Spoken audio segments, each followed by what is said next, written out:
This meeting to order, and Mr. Attorney, are we in compliance? You are in compliance. During number 3 is the public comment period is open, and at this point we can ask for any comments from the public, noticing that we cannot take any action on anything that we hear during this time. Okay. You're on. I just wanted to share with you about a program that I've been thinking about. We are averaging over 42 holdovers on Friday and Monday each day. We had 87 holdovers yesterday. We had a high of 130 2 months ago. In an effort to try and resolve our holdover issue, and the reason we're having it is because of the 4-day work week, we are half-staffed with inspectors on Fridays and Mondays. In order to address it, I first thought about just hiring 2 part-time inspectors, calling back 2 part-time inspectors to work Friday and Monday only, working 20 hours a week with 9.5 hours, 18 hours a week with 19 with a 9.5-hour workday. As I got thinking about it, for the 4-day work week, I could have them do their 4-day work week would be Friday, Saturday, Sunday, and Monday. Any holdovers that come from Friday, we can address on Saturday if contractors are willing to have somebody on site to do that. There's some logistics to that about guaranteed inspection times. We can't do that. There are some logistics to it about paying overtime for someone to be there all day. And you'll see from this, what we'll guarantee is a half-hour call ahead for us to come do your regular inspection on a holdover. Now, any holdover we have, if the 2 combination inspectors have the expertise to do it, there may be some commercial electrical that we're not able to do that's a holdover to Monday, waiting for an electrical inspector to go do it. But any holdover we have, we would be willing to do on a Saturday or Sunday, so that come Monday, you can progress your project. The other justification for Saturday and Sunday is water heaters, private swimming pools, owner-builder additions, those kinds of things, a service to the private sector customer, not necessarily the contractor, but to that private citizen out there. Your water heater goes out on Tuesday night, and a contractor can come in right now. This is the way it works. Contractor comes in and replaces your water heater on Wednesday, gets a permit, and does the work, hands you all the paperwork, and says you need to call for an inspection. If you call today, they'll come do it tomorrow. The homeowner says, "What? I got to take another day off work just to get an inspection." Most of them say, "Fooey on that nonsense. I'm not going to do it." Okay, so we don't get inspections. There's not a plethora of issues with water heaters out there. The water heater, the scary thing about those is the potential that they have to be dangerous. When you have heat and water, you have pressure. You have a pressure relief valve. If that's not installed and operating correctly, you got a problem, especially if it heats up. Ever watch the TV show Mythbusters? They exploded on 9 stories high. Okay. Just in the sunroof. You got a potential bomb in your house. You've also got, if it's a gas water heater flame and you have fire and you have carbon monoxide. If it's not vented properly, you have an issue there with potential carbon monoxide poisoning. Do we have a rash of those things happening? No. But if you're able to get your inspection at your convenience, the likelihood that we will get more permits, we will get more inspections, and we will know that those water heaters are safer is much better. So, water heater goes out on Tuesday, contractor comes on Wednesday, says you can call for an inspection, and you can call for it Saturday or Sunday when you're home, and you don't have to take another day off work. Our inspectors we'll have 2 inspectors covering the entire city, and they can do the water heaters. If you've got a patio being built, need an inspection, and you got to be there to open up your house, you can get that. If you're doing your own addition, need an inspection on a Saturday, you can get that. So those are the kinds of things that we will do for the private sector to make life easier for those folks that have to have an inspection when they're blowing out water heater or water softener replacement, whatever. And it's better customer service. The thinking behind it is, what is it that we do? We provide inspections where people need them, when they need them. We're pretty good at where, but we're not very good at when. This is our effort to get better at when. There's nothing for you to do. It really doesn't fit within the enterprise or fund committee function, but it's something I just wanted to share with you and let you know that that's what we're working on. It will affect the budget because I do intend to call back two employees to do this work. I have a question. Obviously, you've got some data.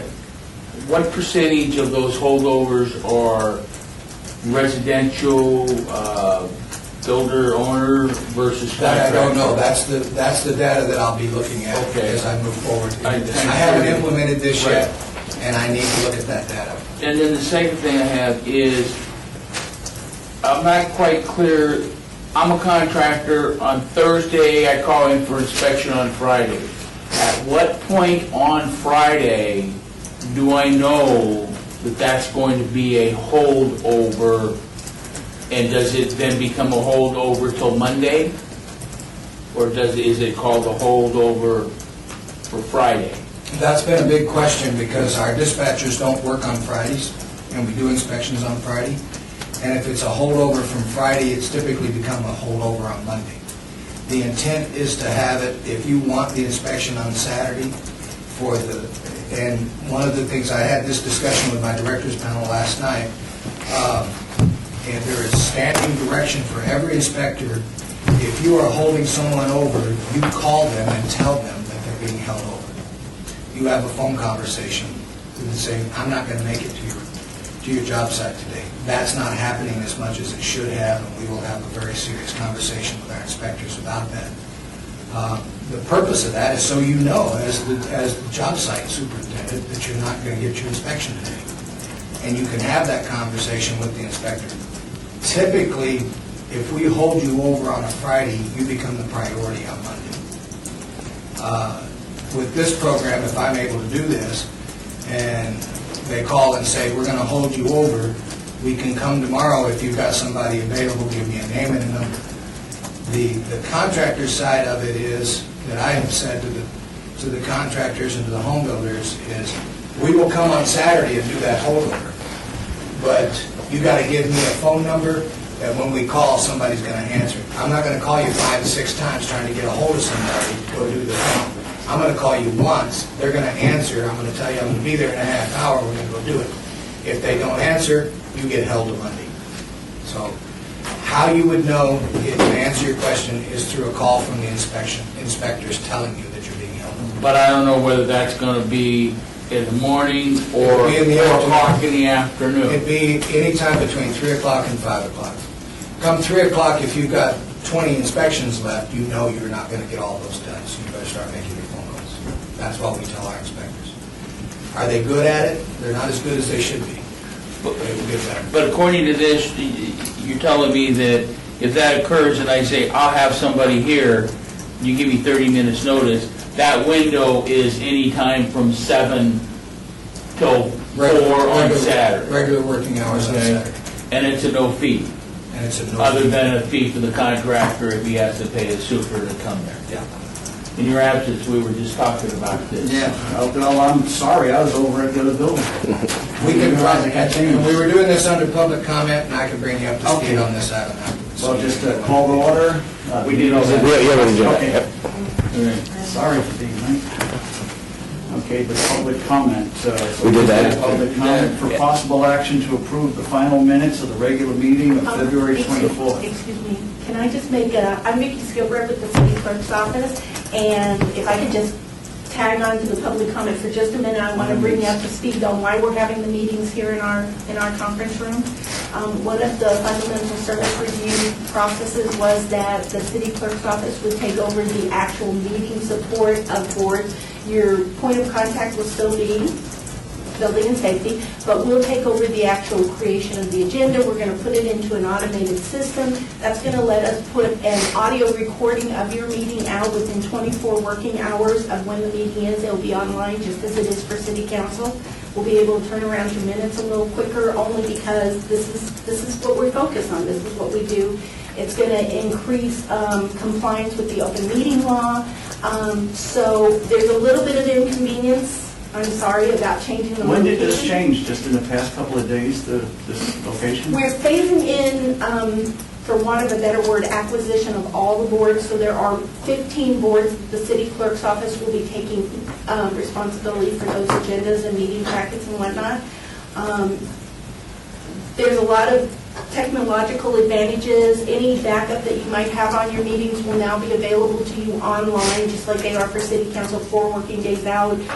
Your agendas have always been posted, but now you'll be linked over to your backup. We're working on being able to link on and put out your minutes as well, and those will be time-stamped just like for city council. Your audio recordings will be out. The new technology in the City Hall building and our city clerk's conference room will actually have a lot of our technology like this will be actually hardwired into the room.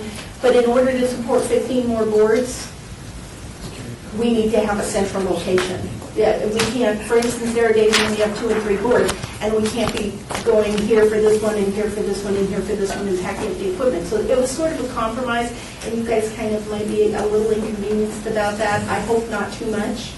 And I hope you like the additional technology that provides you, greater transparency, greater sustainability. So we're meeting 2 of the council's strategic initiatives with this kind of assumption. And did you have any questions that we can answer for you or tell you anything about it? Thank you. Perfect. Thank you so much. Okay, now for item number 4, possible action to approve the final minutes of the regular meeting of February 24, 2011. Everybody received their copies of that and got to review? Yeah, could I make a couple comments before I make a motion? Yes, but Or a couple questions for Mr. Knight. How did we do on all of our implementations of our new codes? Did all of the governmental entities here get on the same page for once? Actually, I can address that under item number 6. Okay. Yeah. Okay, I'm sorry, I didn't read those. You're going to have to get used to it. Green? Yeah.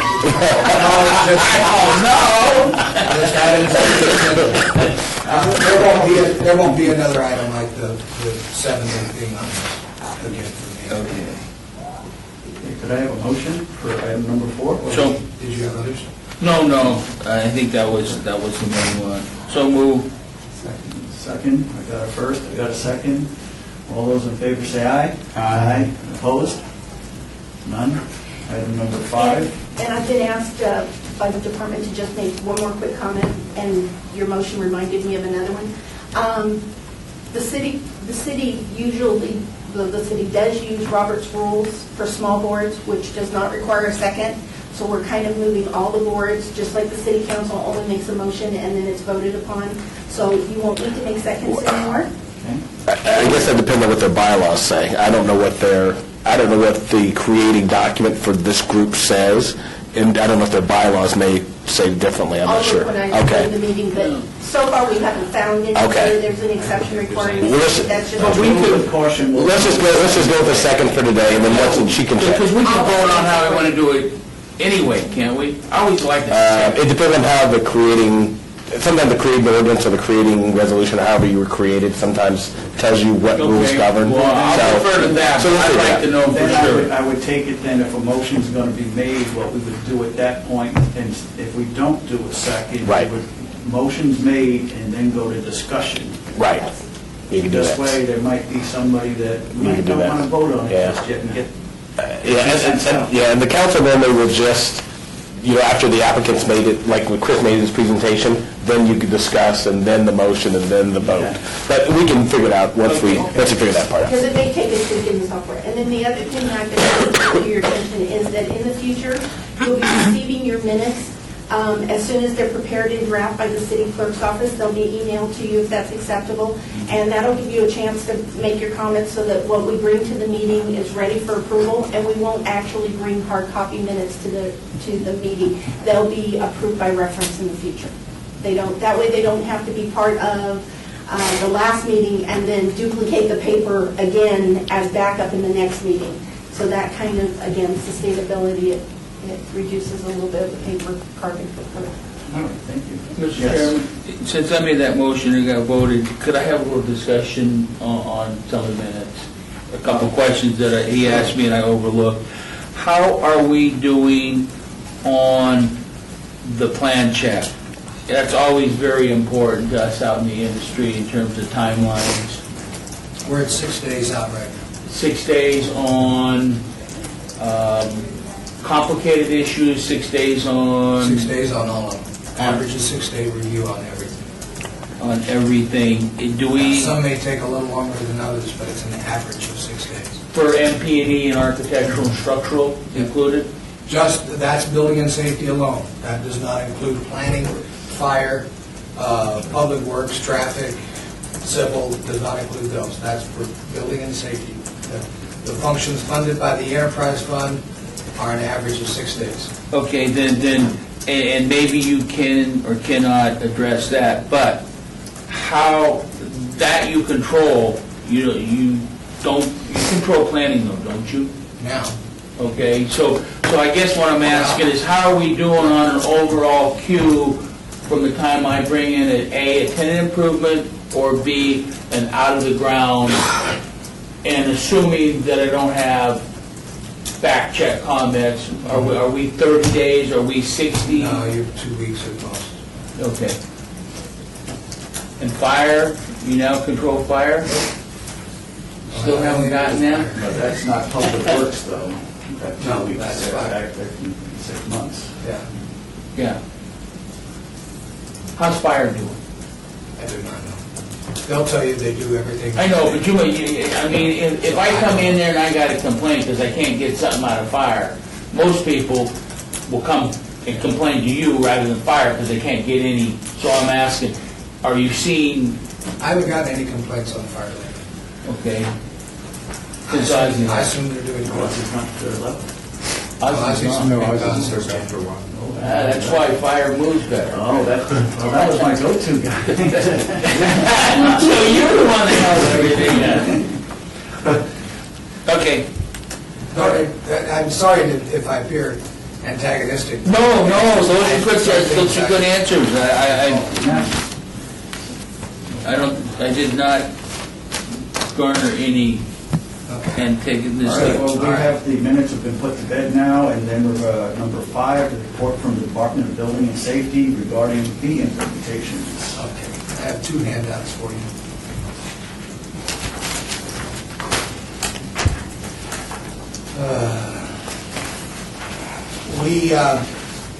On our fee implementation, you can see the first handout that I've given you is a communication we sent out May 26th of this year as an industrial advisory saying that we now, effective June 6th, we have all of our fees in place.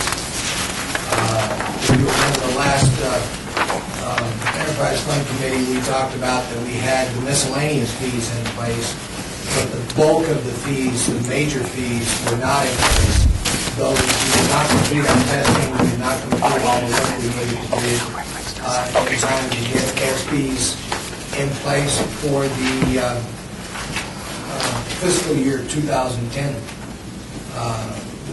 Actually, it affects only fiscal year 2011.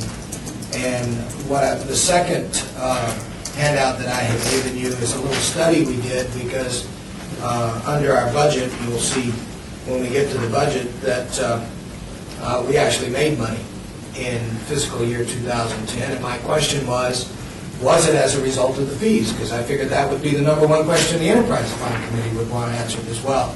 The study that we did is we just took the fees between November of 2010 to June of 2011. That's just the miscellaneous fees.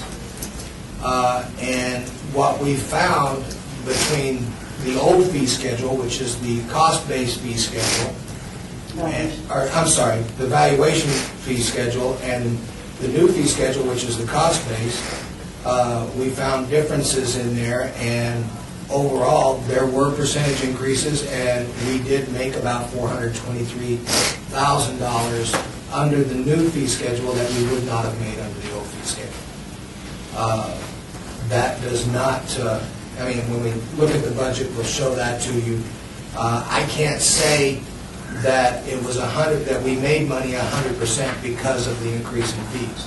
There was also an increase in volume as well.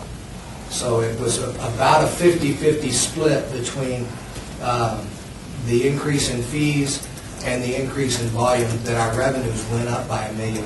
We had $1 million more in revenues in the fiscal year 2010 than we anticipated.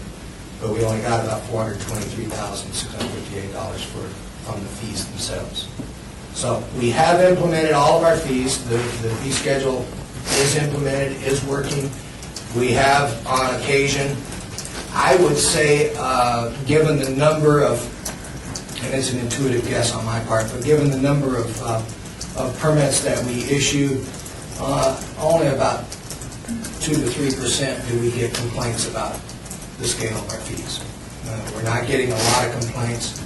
We have had some issues that have been brought to our attention where the fees simply didn't make sense. Photovoltaic was one of them. We actually had to adjust those fees down, I think, 33%. 33%. Because, remember, it's based on cost. So we went back and looked at the costs and said, hey, we're really charging for more than what our costs are when we looked at our experience. Those fees were implemented based upon estimates of how much time. Now, with our mobile highway units and us tracking that time, we no longer have estimates. We have an average of what it really is. So we looked at that average and said, well, that fee shouldn't be that high. Can we make those adjustments on the fly? We believe we can make them down. We can't make them up.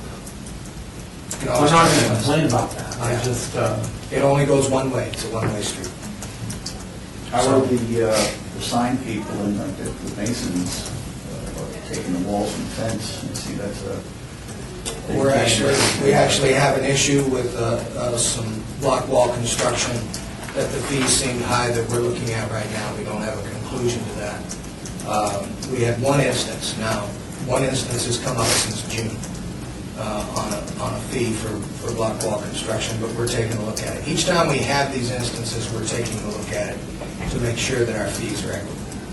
And that was the whole intent of the cost-based fee schedule. And the same with signs would be, because I guess that's a big gainer. Yeah. So that's what we're looking at. I missed your opening statement. You said this was miscellaneous. Miscellaneous and new construction? Anything, all of the fees that were implemented. We began implementation in November. In November, it was miscellaneous. We also included the June commercial TI fees that, for new projects that came in June and were permitted under the new fee. Okay, November 2010 to June 11. And that's why I got confused. Commercial, you're telling me we only collected $68,000 in commercial fees since November 10 through June of 2011? Only those that came in under the new fee. She's comparing fee structure from the new fee structure versus the old. She's not comparing things that didn't change, fees that did not change. Correct. And I guess I'm confused over why wouldn't all fees change? Because she's trying Is it already submitted? I'll speak for the Chris, but I think what Chris was trying to figure out, when we started looking at his financial performance, the question is, well, what drove it? That's how we got here. So what happened? Is this your fee structure? What's going on here? And so this was Chris's attempt to say, well, let's just isolate where we changed the fee. How much did the change of the fee contribute to the revenues? And so only those where we changed the fee structure or fee rate, this is the impact he had. And so what he said earlier is this is about 40-45% of what is revenue increase. Okay, so this represents about 40 to 45% of the total revenue. Revenue increase. Revenue increase, Because okay. that was, our question was, what drove your increase in revenues? Is it volume? Is it your fee structure? I mean, what happened? Is it the mix of work? Is we shifting over to different kinds? So we were just having that philosophical discussion. So this only answers the question, how much of the fee, how much of the revenue increase, how much of the gross revenue increase was driven by a fee change? That's all this Counted to the does. fee change. Does that help?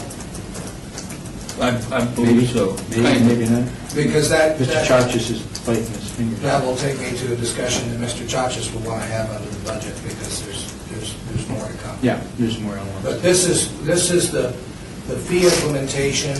We are having to make adjustments as we go along, because we find our cost estimates are off, and we're not increasing fees on anybody. There are people that are coming in that say, well, I didn't know about this, and they say, look, we advertised in the paper, we went everywhere that we could, to all the industry, to everyone.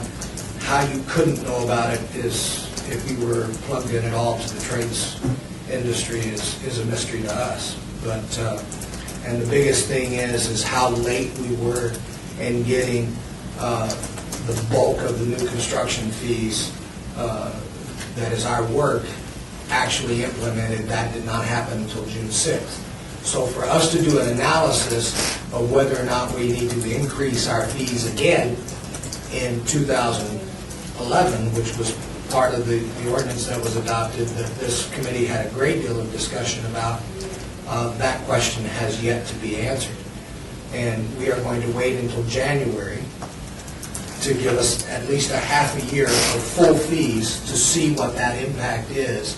So between January and June of 2012, we will be looking at the impact, the full impact of all of our fees and what that means and whether or not that 15% is warranted or not warranted. Based on this, you might guess it's not, but that's an intuitive guess, and until we have an informed answer, I'm not ready to make the commitment. But intuitively, we would say that 25% may have been adequate. Chris, a question for you. Is the city making contractors bring in copies of your contract now? No, Because North Las Vegas is doing that. there is no need for us to do that. We're not on a cost-based fee. Evaluation. Jeez. I've said cost-based so long, I can't get it out of my brain. Thank you. We're not on valuation-based. We want the valuations. We're taking the valuation, the word of the architect, engineer, whoever's coming and getting them. We're just taking their word so we can report valuations. But it doesn't provide the fee any longer, so we don't need to see the contract. We don't care. Because they're still using prices from 5 years ago, $125, $160 a square foot. North Las Vegas did increase their valuation fees, and I think as part of trying to stabilize their revenues, they're wanting to make sure that the valuations that are being declared are the actual true values. I mean, that's one of the reasons we went away from the valuation-based fees to cost-based, because we didn't feel that some of our customers were totally upfront on the valuations, and we needed a move point. But the more important thing is that the valuations didn't really have a whole lot to do with the cost of providing them. That's really the issue. There's a kind there's of multiple a things. common sense nexus to it, but not really a rational nexus to it. Okay, item number 6, report by the Department of Building and Safety regarding the adoption of the 2009 suite of codes. We adopted, oh geez, now I can't remember, in April, I do remember, in April of this year, the city of Las Vegas adopted the suite of 2009 codes. It was the 2008 National Electrical Code, the 2009 Energy Conservation Code, plumbing and IAPMO plumbing, uniform plumbing and mechanical codes, the International Building Code, and the necessary accompanying standards that go with those. What we did not adopt was the 2009 International Residential Code. The county has adopted the 2009 International Residential Code. North Las Vegas has adopted it, as well as Henderson. We were the only entity that has not adopted the residential code at this point in time. The reason for that, obviously, is residential sprinklers. The county adopted the code without requiring residential sprinklers, as well as North Las Vegas. The city of Mesquite did the same thing. They've adopted it. Henderson adopted the residential code and is requiring residential sprinklers at this time. We have been in discussions with the home builders. We have a draft of an ordinance, and we have agreement with the home builders that we are now moving forward with the adoption of the International Residential Code. Hopefully, I'm guessing in November. We have to go through the business impact study, and we've been doing some preliminary groundwork with the home builders on it. The agreement we have with the home builders is that we will go ahead and adopt the 2009 International Residential Code with residential sprinklers intact, with an economic trigger as a part of the adopting ordinance. The economic trigger is, that we've agreed upon, is in any calendar year, if valley-wide, metropolitan-wide, the cities of North Las Vegas, Henderson, Las Vegas, and Clark County, the cumulative total of residential permits that are issued in that calendar year hits 10,000 permits or more, residential sprinklers will then become a requirement in the city of Las Vegas. And that is the economic trigger. There will still be the standard 6-month period in which for them to get the repetitive plans up to speed, to change their plans and include sprinklers in their model homes and those kinds of things. But that will be an automatic economic trigger that will be adopted. So we have agreement with the home builders. We will not be going to our council and arguing over whether or not to have sprinklers. We have agreed upon a time that sprinklers will become required. We also have an agreement with them that if that economic trigger does not occur between now and the year 2015, we will reopen the discussions of requiring residential sprinklers anyway, and seeing about the timing on that and how we move forward on that. It doesn't mean that we will automatically do it. It means that we will begin to discuss with the home builders doing it again. Now, is that mandatory for the sprinklers, or is there a separation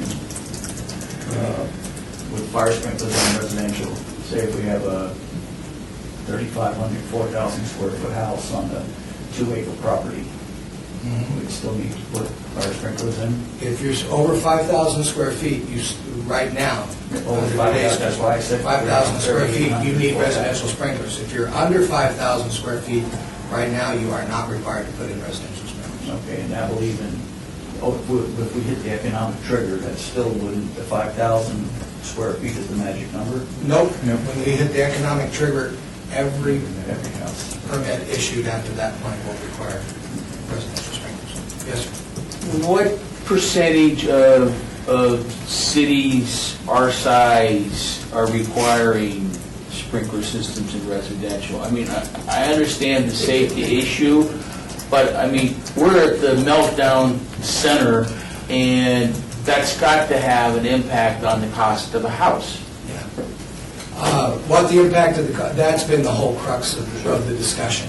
The impact on the house, some say 4,000, some say 1,200, some say it costs $1.26 a square foot, $1.25. The home builders say over $2. The fire guys say 65 cents a square foot. My frustration coming into this, for me personally, not having a dog in the fight, is I couldn't get an honest answer out of it. It depended on who you talked to. It's the same answer. I haven't done any kind of study on what percentages of cities our size are requiring residential sprinklers. If you talk to the home builders, almost no one is requiring residential sprinklers.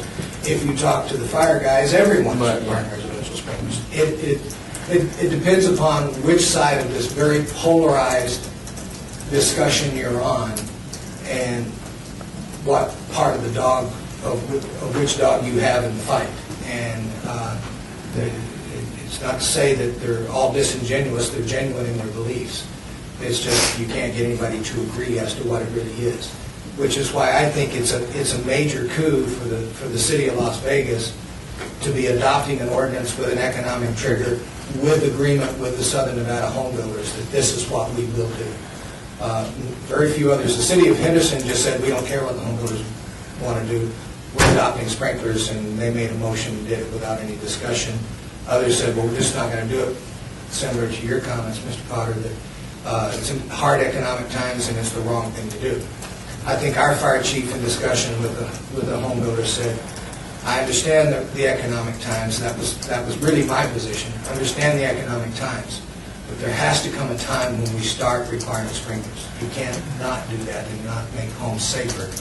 So when is the time that we were able to agree upon a time and an economic trigger that says, well, when we start issuing 10,000 permits in this valley a year, we should have the financial wherewithal to begin to put in sprinklers. So I would have liked to have been a fly on the wall to listen to that discussion, how you came up with 10,000 units. And what is the trigger? I mean, annually, does that mean that gets calculated December 31st? Or is that Yes. We finally hit the trigger, so it's every annual. It is a calendar year. That is the language. July, The whole January 31st, so in other words, January 1 through December 31st. But it's not an annual trigger. When it happens, it's permanent. Right, yeah. so, but, okay, so if we go from July to July, and in that period of time, Does not trigger. It has to be in the calendar year. It's a calendar year. But once it gets triggered, it's in place. Once it's in it's there. place, it doesn't go away and it's done forever. But 10,000 units, I'm just curious. How did you- How we arrived at that is 10,000. actually through information that the home builders submitted to us. They had taken a 20-year look at the number of permits that we had issued. And when you take it, right now, we're issuing about 5,000 valley-wide, 4,000 to 5,000 permits valley-wide, so we're about half of it. Things will have to double for us to get there. I think the peak, I can't remember the number of the peak, but the peak was a little over 20,000 in any calendar year. So they gave us the information, we looked at it, and the 10,000 was actually About midnight. the median of where we were across the board, and everybody agreed that if we could get to the median, that things would be, we're never going to recover, but things would be economically progressed to the point that we could make that financial sense.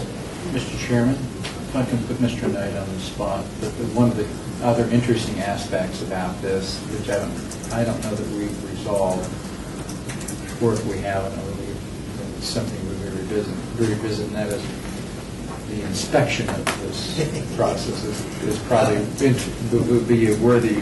That discussion has been put off. The fire department currently, if you're over 5,000 square feet, currently the fire department does your plan review and they do your inspections. Because you are not a 13D system, you're a 13R system. And it's a more complicated system than a 13D. And we are fine with that. However, in putting residential sprinklers, making that a requirement, it was put into the International Residential Code. My position is that under the residential code, it is the building official that is responsible for the plan review and the implementation and the administration of that residential code, not the fire marshal, not the fire department.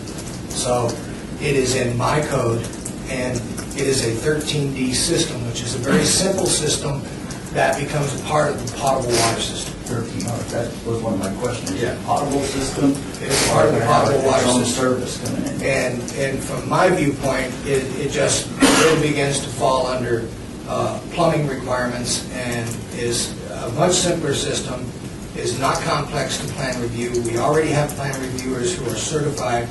When I contacted the International Code Council, what does it take to, as far as ICC is concerned, with their code, to be able to inspect and to be able to do plan review, it takes a ICC certification for sprinkler systems, and they have that certification. Our plumbing plans examiner already has the certification. Our inspectors will get those certifications. We have deferred the discussion. The fire department disagrees with me because they are currently doing the 5,000 square feet and more. And my side of the equation is I will not charge an additional fee for the plan review or the inspections on that system because it is part of the potable water system. It's part of the plumbing of the house. Fire department will charge an additional permit, an additional fee, and do independent inspections, which means now, instead of just having the building department come inspect your house, you will now have to have the fire department come inspect your house as well. The fire sprinkler industry is in favor of having the fire department do it because the fire sprinkler industry says that the fire department will give them a time-specific, they will say, I'm going to be there at 8:30 to do your inspection. I'm going to be there at 9 o'clock, I'm going to be there at 9:30. Give them time-specific inspections, and they want that. There is a requirement under state statute that they have to be on site when that inspection occurs. And so... They who? They, the Contractor. Contractor. The contractor. Fire sprinkler contractor. There is a state requirement. So that is, so it is a fire sprinkler contractor that makes the installation, it's not just part of the Fire sprinkler plumbing? contractor. It's not part of the plumbing of the house? That's the other part of it. And so, from our viewpoint, they can do it. So that discussion was not a part of, the home builders, the fire department, and I all agreed to defer that discussion until the day that we hit 10,000 units, and then we'll do that discussion. Just, go ahead. How's Henderson handling it? Because we're obviously going to have some costs at some point in time based upon Henderson requiring it in all theirs. Off the top of my head, I don't know. I'd be curious to find out how they're handling it. The difference between Henderson and us is that Henderson's fire inspection and fire plan review is under the building department. So the issue could go away if you want to put the fire inspection and fire plan review, but every time I say that, everybody in fire gets angry at me, so I'm not advocating that position. But that's on the record, I'm not advocating. Hey, Chris, just to make sure I understand this 100%, you're saying part of the potable system, so I take it that we only have one tap and one lateral now going over to the house. That's part of the other discussion. Can we just from tee off of that? The water district will enter in on that and whether or not that then gets down to the sizing of the 5/8 meter versus the 1-inch meter, and the 3/4 inch meter and all that stuff. And the service coming from and metering that. Is there one service or two services? I believe at this point it's one service that would go to the house. But there are those out there that are pushing for two services to go to the house. That's what I think it would be. But even if it's one service and you have to upsize that, I mean, the cost, the incremental cost on those size of those meters is exorbitant. Oh, on the meters, yeah. Yeah. It's $125. That's what the water distributor. Between what? Between the 5/8 and the 3/4. Only for the residential because of that issue, okay, all right. To get more water 2 inches to the floor. to service the sprinklers, to get more water to service the sprinklers, to move from the Right. 5/8 to the 3/4, it was $125. Okay. Okay? Hey, Bob, did you get the question answered? I did. You had asked in the very beginning? Everyone did adopt the Southern Nevada amendments to the codes. Everyone adopted all of the codes at the same, except for us, as I said, on the IRC, and we're about to catch up on the IRC. So all of the entities at this point have agreement on which codes we're adopting. It's very consistent across the board. Item number 7, report by Chris again on regarding enterprise fund budget. Got a couple more handouts for you. This big one is the end of the fiscal year as of September 12th, 2011. I guess I've been saying the wrong fiscal year. It's fiscal year 2011. This is fiscal year 2012, right, Mark? We're currently into it. We're currently in 12, so I've been misspeaking again. Something new to me. Very used to it. So the first one is our budget Oh, here. at the end of the year. You can see which months we were red. You can see our budget projection. And what our actual budget was. If you look at our total revenues on the budget total, at the top is this section up above is the revenue section. And our total revenues that we predicted to have was $6,229,452. That was based on the performance of the last few years. What we actually brought in was the $7,405,094. So we see a difference of about $1.2 million, which prompted us to do the study on the revenue differences, where we came up with $423,000 was accountable, of that $1.2 million was accountable for from the fee increases. The rest is simply through the volume of permits that we've issued and plan reviews that we've done. You can see that our labor expenses are very consistent across the board. We had a projection of $5.9 million. We actually ended up with an actual of $5.2 million, so we were able to cut $700,000 out. That's part of the RIF that we did back in August of 2010, bringing that forward in the cost savings. And then the bottom line is net income, $248,199. bottom of the gray column to the far right, is what we increased. We have a fund balance of $4,997,000. 50% of those operating expenses would be $3,578,000. So we have more money in our operating reserve than state statute allows us currently. So we will be working on that to make that better and conform more to the state requirements. So that is the last fiscal year report. I'd be happy to answer any questions you have on it. The smaller sheet is the first 2 months of this fiscal year, both July and August. And the reason we gave that to you is because the news is still good. In July, it wasn't so good. And I'm just looking at the bottom of the net income loss, very bottom column of the line of that report, because it's so premature. We lost $20,000 in July, but we made $240,450. Not sure, haven't looked into it in detail, what that $240,000 is comprised of. I typically don't look at 1 month and say why. But Is 11 closed? I mean, are those numbers final? The audited financial statements are not final. You won't anticipate any major Nothing that, I don't think, overhead billing or something? we're not expecting anything that would affect the enterprise fund, put it that way, but they're not necessarily final.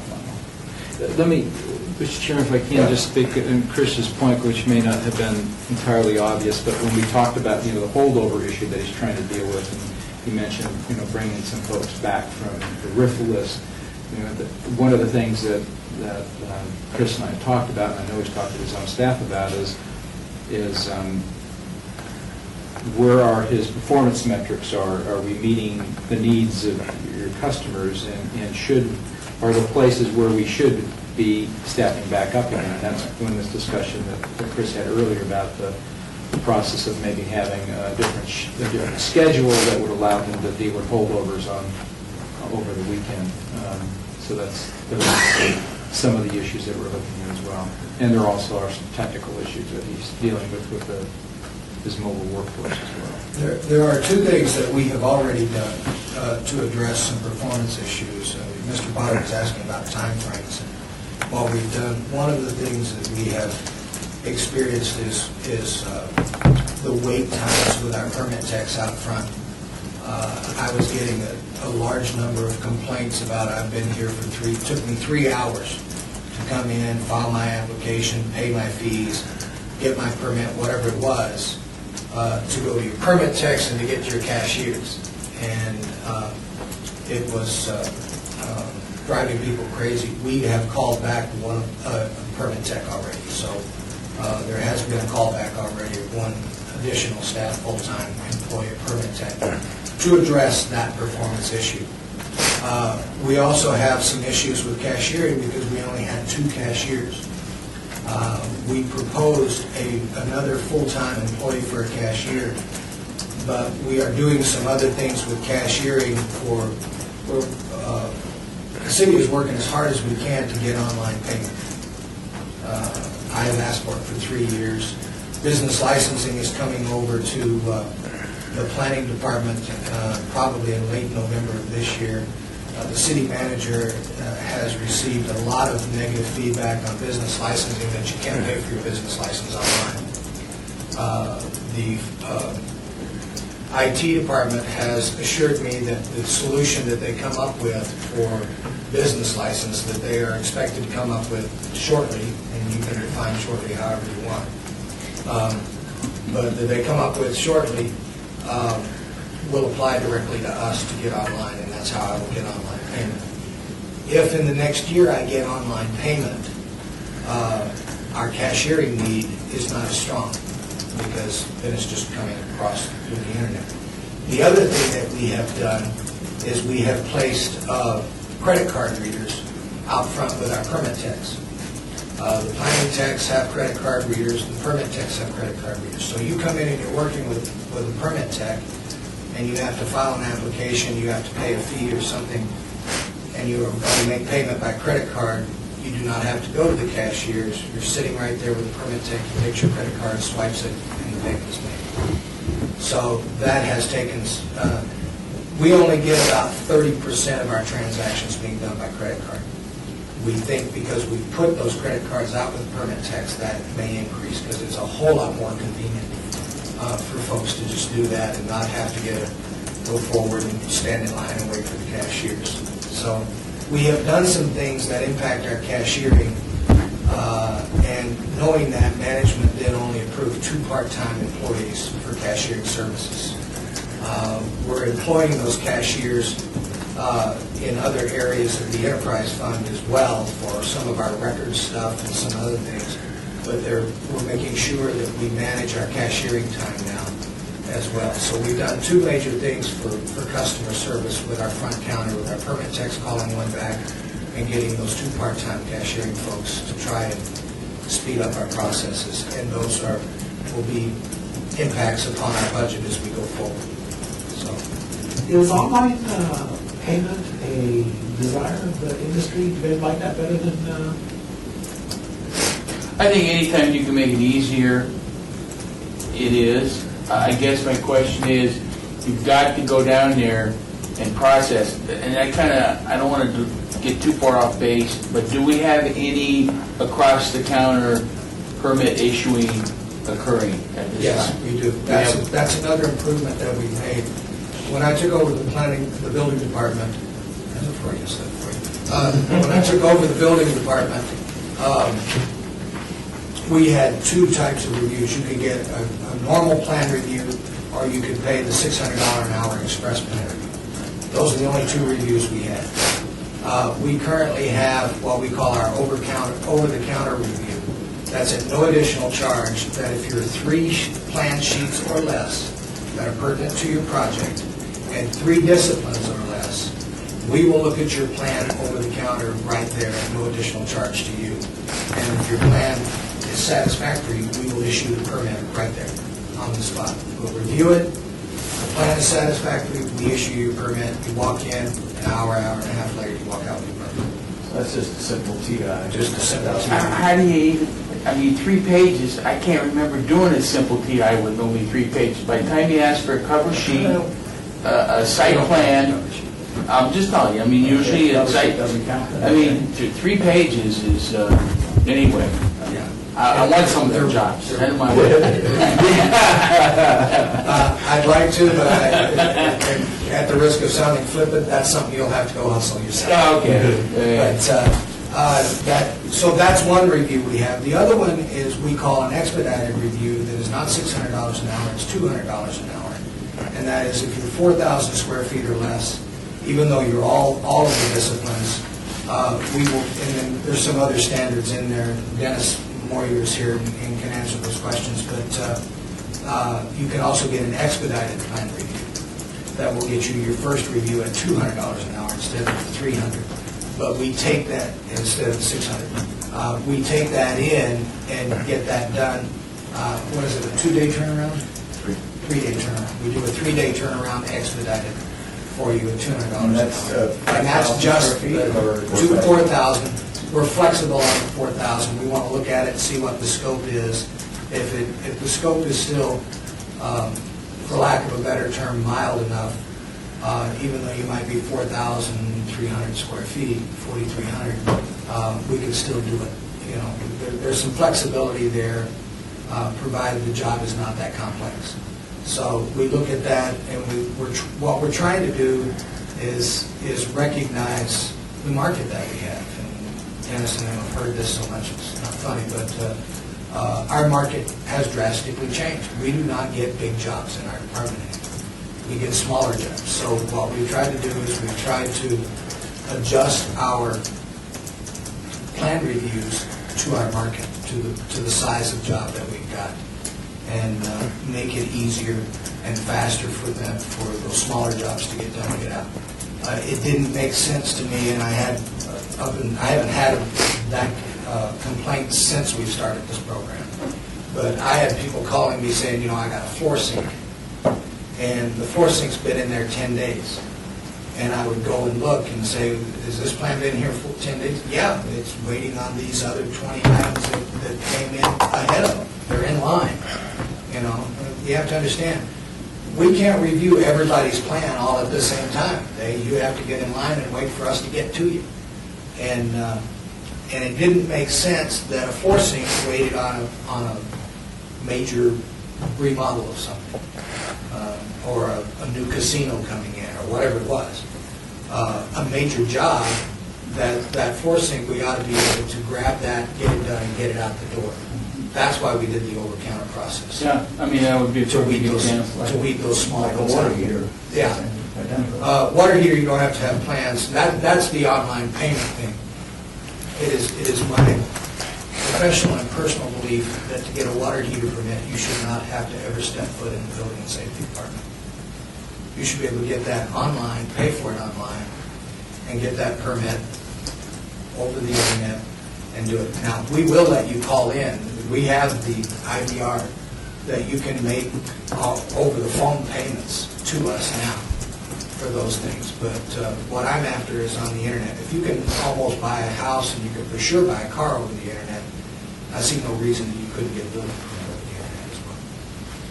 And I just don't believe you should have to ever come down to get a water heater permit from us. And you should be able to get your permit, schedule your inspection, and get your inspection on a Saturday, and have that water heater be as convenient as possible for the private citizen. So, any other questions? I saw one on deferred submittals, that we're charging now for deferred submittals.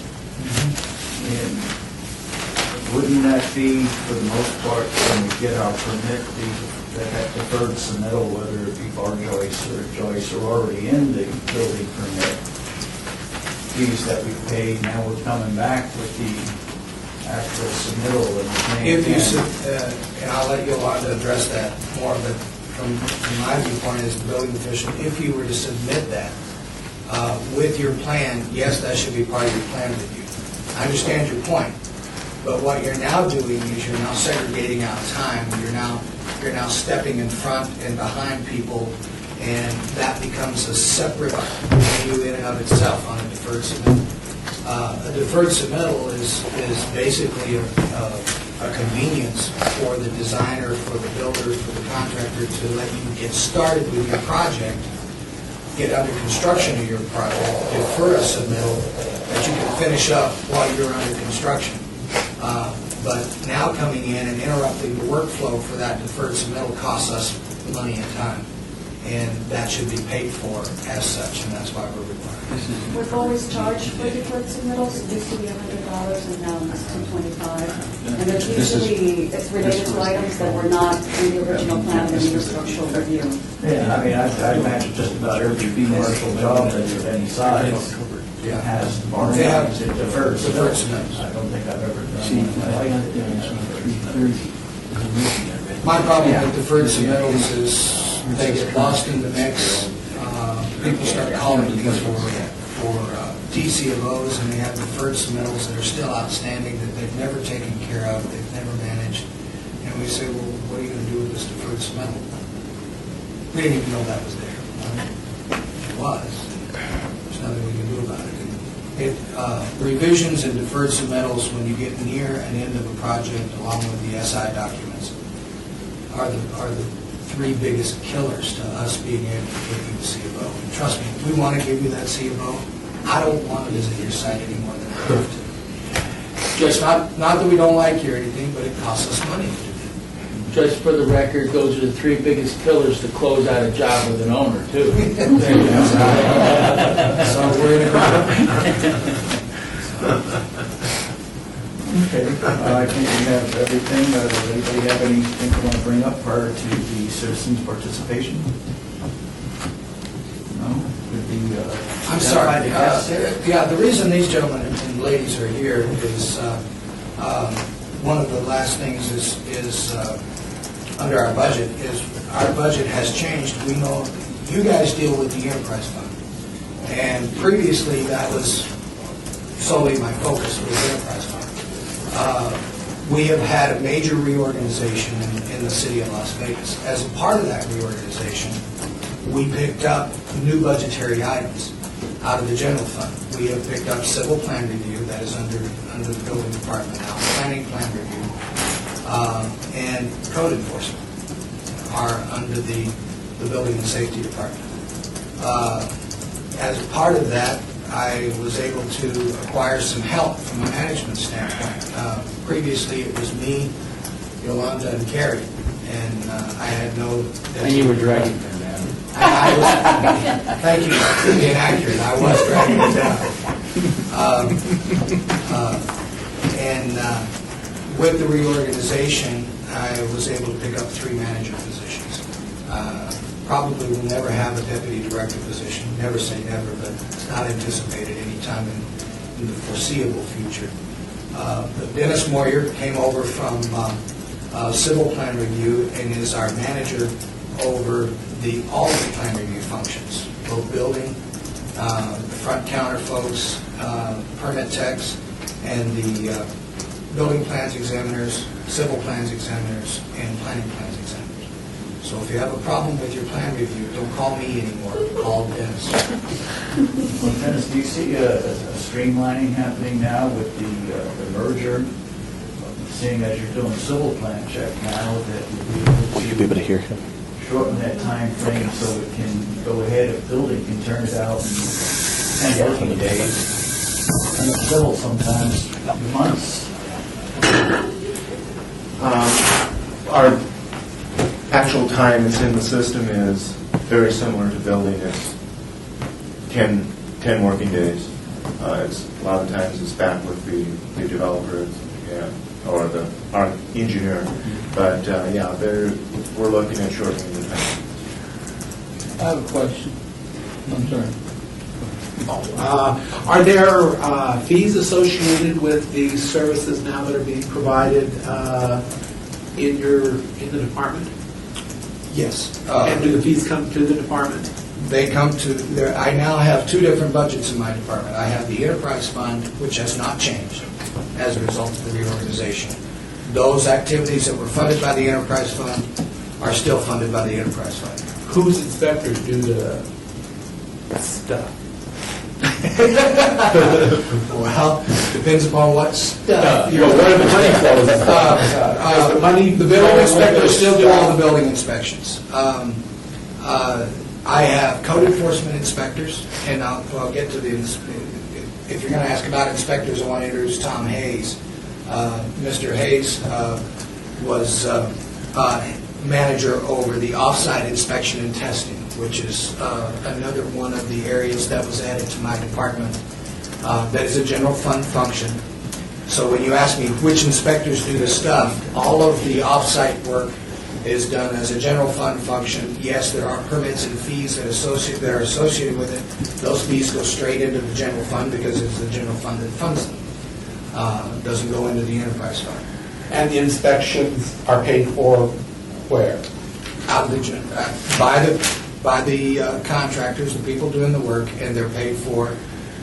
Are you getting at the cashiering? Is that the question? No, I want to know if there are any functions that used to be in the general fund but that are now in the enterprise fund. No. We have guarded against that very carefully because we're aware of the state statutes, and I have irritated Mark. It's just your salary then that is... Well, Having said that, though, Yeah. there is a strategy to why certain things got clustered together under one set of management. And it does occur to me that it could be advantageous at some point for different kinds of inspections, that if we have a need to do something that's under a building and safety inspection, if there's a resource that's idle out here that would normally be out doing some other kind of inspection, could he use them? And if so, how does that transaction get between the general fund and the enterprise fund? We have methods to handle that. But the idea here is all across the city, as you all know, enterprise fund wasn't the only one. We've all been hit and we pared down. So we're trying to put the resources in the department structures that make sense and can be most efficiently utilized. But the accounting mechanisms to keep things separate are all the same. I mean, they are separate. The enterprise fund hasn't changed. We haven't added anything to it. actually, the answer to your question is the opposite. The general fund is actually supporting the enterprise fund. Dennis is paid out of the general fund. He supervises enterprise fund functions. There is no charge to the enterprise fund for that supervision. Tom is paid out of the enterprise fund. He supervises the building inspections. Or, he is paid out of the general fund. Thank you. I'm sorry. I don't know what it is. I have a headache, so that's my only excuse. But Tom is paid out of the general fund and yet supervises the inspection supervisors and the inspectors that are performing inspections under the enterprise fund. So under state statute, we can use the general fund to help subsidize the enterprise fund, which is exactly what we are doing.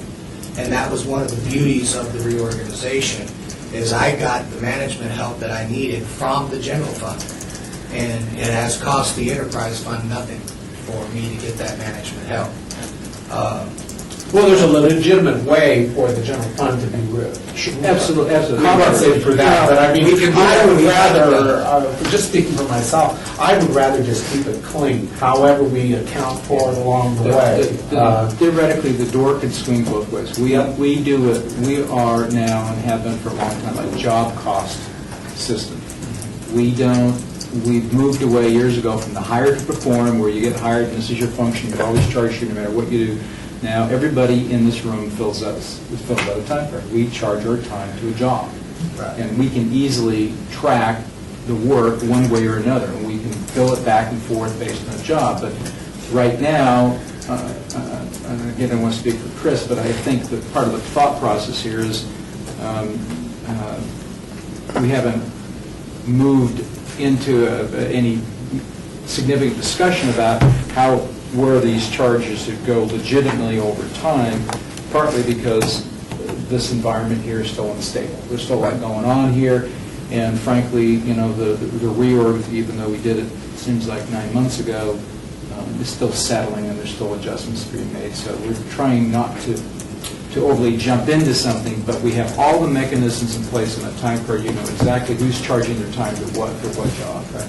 The argument, can be made that the supervisory hours that Dennis and Tom put into enterprise functions should be charged to the enterprise fund. And your time to the general fund. And my time to the general fund. Okay. We are not doing that at this point. One, because we're not comfortable with the stability of the revenues of the enterprise fund. Okay. And right now, the way we're looking at it is what's good for the goose is good for the gander. I do general fund functions, I will tell you that, and my time is paid 100% out of the enterprise fund. But I have two other managers that are managing enterprise fund functions that if you took their combined time, it would greatly exceed my time on the general fund. And so it is a cost savings to the enterprise fund to leave it as it is right now. And we can run those numbers and show you if you want. But I'm just being cautious because there is a heightened awareness of enterprise fund activity at the legislature, and for us, we want to kill But Maryland's bill did allow for the charging of services provided. Oh, I know. Either way. So we believe we have a pretty robust job accounting system as long as people are tracking their time appropriately on their time cards. You can go see exactly who's charging what time and what day. So we could do that. The difficulty is, how thin do you slice this stuff, and where is it really adding value, and where is it just an administrative hernia? But I just know that right now Chris is anxious still about what's happening in enterprise fund, and I think this arrangement, at least for now, works with both of us. with me as the director, and I'm going to kind of wrap myself out a little bit, the heightened awareness of the difference of an enterprise fund versus general fund has finally caught up to the city of Las Vegas. We weren't behind that curve. I made Mark's life miserable for 2 years over vehicles that the enterprise fund has purchased and everything else. I have been a very diligent guardian of the expense to the enterprise fund versus general fund, and will continue to do that because I think want we the all enterprise benefit from fund. that. I mean, by that I mean both sides, the general fund and the enterprise fund, and But we're better off that way. There's not a slippage of the awareness of that function at all. In in the Building and Safety Department. And there is no one more adamant about that separation of funding sources than I am. And the reality is that there are no secrets in this world anymore. It seems like every time somebody tries something, somewhere along the line, somebody's going to rat us out. And so let's not give them a rat. One question, Mr. Dennis. Are you doing those civil plan checks in 10 days, including drainage study? Drainage is a part of this. Drainage study is still part of public works. Okay, because when I hear that, I'm thinking I'm complete, and I'm going, there's no way you can do that in 10 days, so, okay. Drainage study is managed by Public Works. It's done prior to the submittal of civil plans. And their turnaround time is, they're saying 2 weeks, they get 3 submittals per approval. So they're from start to finish. Staff time is about 6 months. 6 weeks and 10 for you, so, But that's on the front end prior to Right. architecturals being even, that they're being prepared simultaneously. You can't. now I understand. I'm going, gee whiz. I'd love to hear that. Yeah. I think the reorganization was far-reaching, may not have been as far-reaching as everyone would like to see it, but I think it was an excellent step. One of the other things is code enforcement coming to the Building and Safety Department. 20% of we estimate about 20% of the permits that we get come from code enforcement activities that help fund the enterprise fund. And those are general fund activities where they go out and they find work that has been done without the benefit of a permit, require people to get a permit, and as a result, we get plans and permits from the code enforcement activities. So that's another aspect of the combining of these functions where there is a dovetailing of them that we are working very hard. We haven't begun to scratch the surface, in my mind, of how we can have a more symbiotic relationship while keeping the distinction on the funds of all these activities with each other to leverage those activities to the best benefit of not only the customers and the residents of the city, but also government itself in maintaining our costs. Sewer inspection will be coming over. The sewer building inspectors will be coming over, I think, in November, October. What's that? Next Monday. Next Monday. There you go. It's October. With the managers, we've created such an efficient staff, I don't even know crap's happening. But, and I like it because it happens without me. And that was the big thing is previously without my involvement, nothing happened in the Building and Safety Department. Now with these managers, they've taken a big, huge load and we are able to do more faster, better. And it hasn't cost the enterprise additional monies. One more question. I know everybody's trying to get out.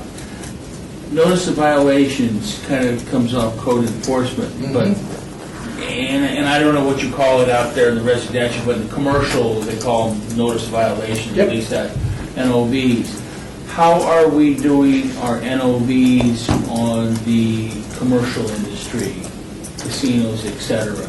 Are you getting much revenue off of that? And is that system, I know we're doing some with the county, and the rules change daily. What you've got going on in the county, we do not have going on in the city. The county on the casinos and everything has an annual inspection program.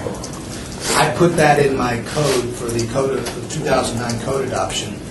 Got considerable pushback, and it was going to become a political issue. It was something that we decided we needed to do more footwork on, work more. I am beginning discussions with various private sector entities, especially the downtown folks, to do two things. An annual permit that will allow you, the county has an annual permit that allows you to do limited scope projects under an umbrella permit, and you don't have to get plans, approvals. You just do the work, call for the inspections. We are going to go back to that annual permit program. We did a pilot with the entire Union Plaza was done under a pilot annual permit, and they were just thrilled with the results that they got from it.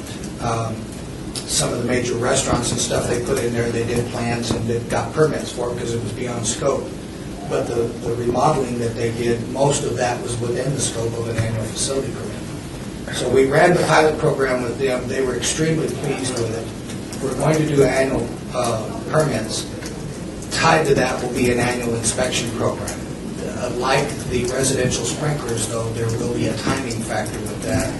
I want to be able to use the annual permits to allow facilities to make corrections, to bring their facilities, if for lack of a better way, up to date, and make any corrections in a partnership format with us before we start doing annual inspections. We do not have an annual inspection program right now, so we're different than the county, but we are moving in that direction. Okay. Make a motion, citizen participation. Seeing none? Item number 9, adjournment. Make a motion. That was second, right? Aye.